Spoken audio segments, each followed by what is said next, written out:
Well, my name is Aaron Perkins Kemp-Berger, Mumma in the community. Originally from Alice Springs, moved to Albury-Wodonga in 2013, so 7 years now. It was more of a river change.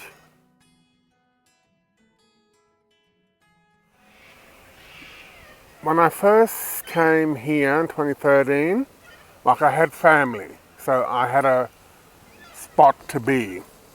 And when I say spot, I mean it wasn't a bed because the house was practically full, so it was a floor.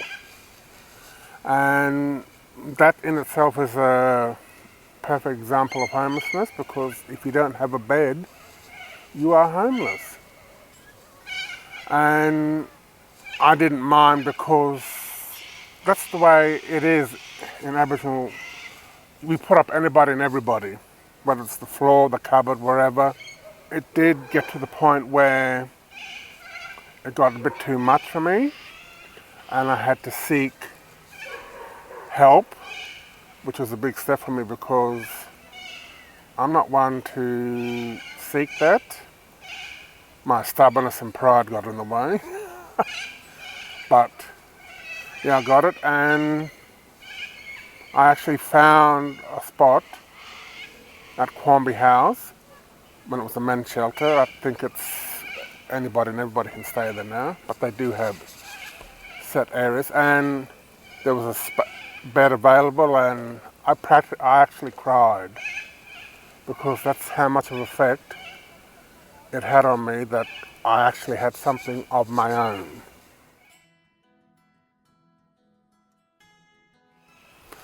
I am living in Lavington, which is a suburb of Albury. That process took nearly 3 years because accommodation for anybody and everybody is hard. I think it's also lacking because you've got to go through a process which you shouldn't have to. If there's a place available, look, we've got empty houses, and I know that for a fact. Utilise them in the meantime. But we've got to go through this process, sign this, tick that. It's just ridiculous because homelessness is there. It's not going to change. If you can't give someone shelter or a bed straight away, don't bother, because it's needed.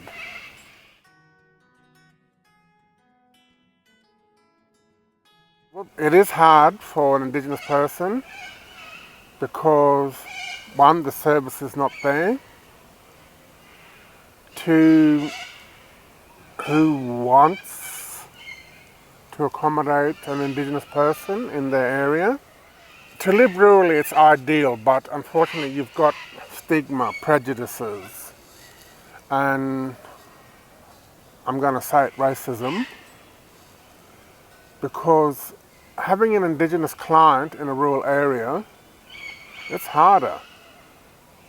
Because you've always, even if you're a service provider and you find something for them, as soon as they see the client, the accommodation's not available anymore.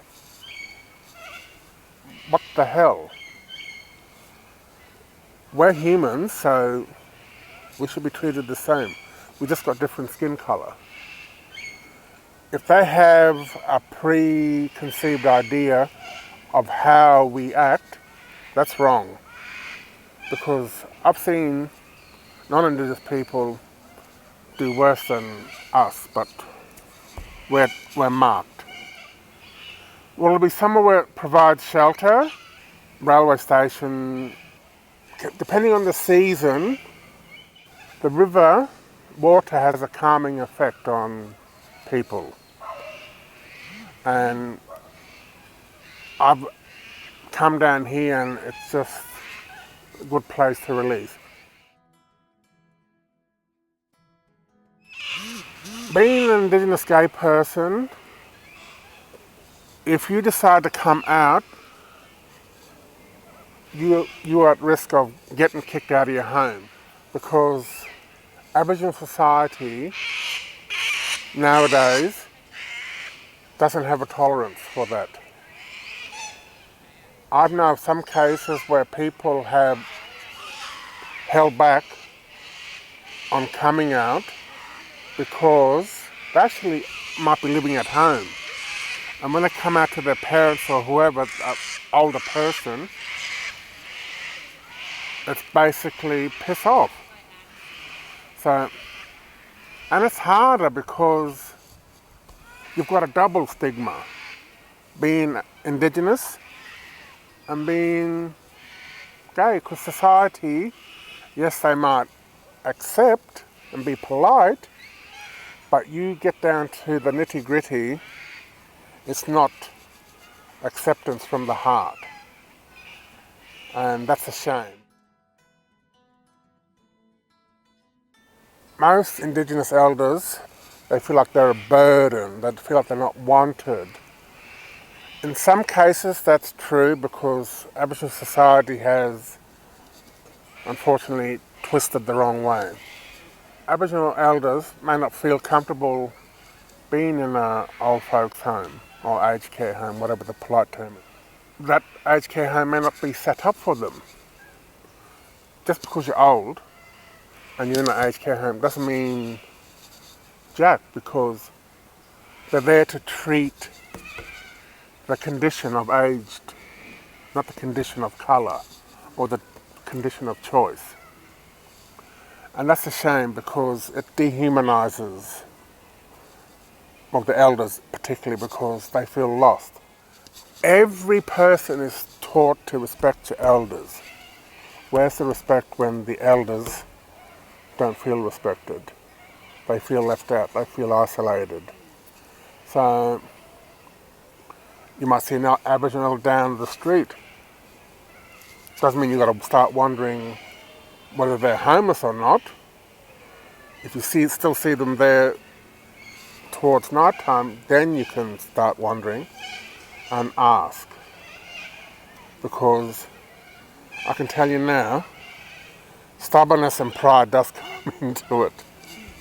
We don't seek help, nor do we expect it. Well, for me, if I didn't have my home, my mental health was getting affected when I was staying at my niece's, because nothing there was mine. Yes, she didn't mind, but it was like a burden. And my emotional well-being, I would be making poor life choices regarding food, because not everybody can eat healthy. Homelessness comes at a price, and that affects what you eat, where you eat, what condition the food's in, because it may not be bought, it may be scrounged. You've got health issues like stomach problems if the food's... So nutrition plays a part in it. Your mental health will suffer. You get this feeling of, who wants me? Am I needed? What's the point? You actually withdraw from people who used to know you. When I decided to seek help, I was also ashamed, because here's me, someone quite able to do something. I couldn't. And when we do seek help from services, we'll see what's available. Right. Homeless people don't want to hear that. They're homeless right now, not next week or a couple of days later, or maybe two, whatever the process is. For me, it took 3 years, but I had somewhere to be. Most homeless people don't have anywhere to be. And then you get the stigma of people walking past, pretending to ignore you, when they have seen you. And the shame is on them, because they don't want to be there. They didn't choose to be there. And other external factors put them there, whether it be through their health, through their family saying, get the hell out of our house or my home, doesn't include them. So you get exclusion.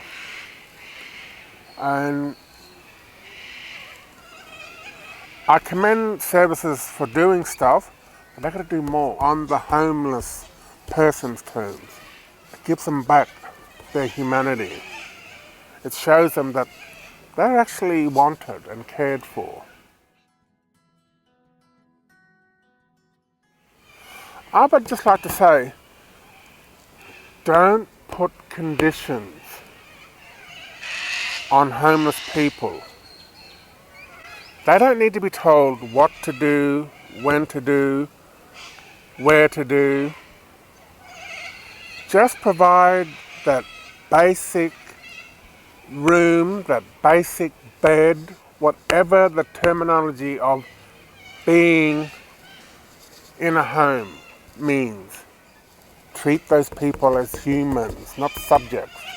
Giving someone somewhere to live, that's like being the only winner in a major lottery. Service providers, your service providers, don't know that feeling because you've got somewhere to be. Your job is 9 to 5. Homelessness is 24/7. I'm not here to shame you. I'm here to let you know that don't put expectations on homeless people because they'll walk away.